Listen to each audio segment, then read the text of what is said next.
I think that Donald Trump won this election because the story that he told resonated with these people. I mean, what happened last night was that rural white people voted for Trump in record numbers. And why did that happen? Because both parties have failed that demographic for years and years. In addition to that, I think there's obviously an element of white supremacy in what happened last night. Just listening to people talk about taking our country back, I mean, that's a white supremacist notion. I think it was really unexpected. I went into it with like a lot of optimism, and I think a lot of my friends did as well. So we were all very just surprised with the outcome. So I came from China, so I'm not a U.S. citizen. But I was quite surprised when Trump got the presidency. Honestly, I don't know how to react. I'm just shocked. Everything is wrong. I think I'm just disillusioned right now.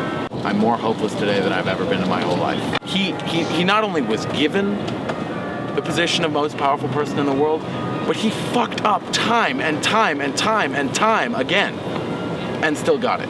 I believe that by electing him, we've taken a step back, a decade step back in terms of social rights.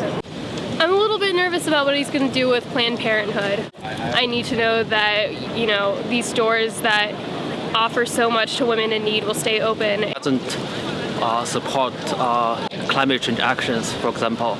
I think he may cut funding for scientists, and that's what I'm afraid of.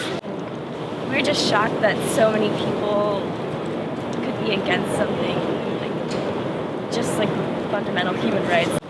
I had more faith in us to pick someone who wasn't as, I don't even know how to describe Trump at this point. I'm terrified for the lives of everyone who's not a straight white man on this campus. Terrified. My professor is a queer man of color, and he didn't want to leave the class. The class ended early because all we did is talk about this, and people were crying, and he said, "You can leave, but I'm not going to go outside because I fear for my life." And that's a professor. Realizing now that there's just a lot more hate out there than I ever realized.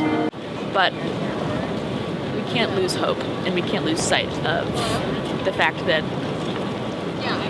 this isn't the end of the world if we don't let it be the end of the world. I'm trying my best to still be proud to be an American, because I listened to Hillary talk today, and she was saying, we can't let this divide us anymore than it already has, so. But I think there's a lot of good that came out of it, because you see so much love around campus. You see so much support being given. Things look bad right now, but you get through it.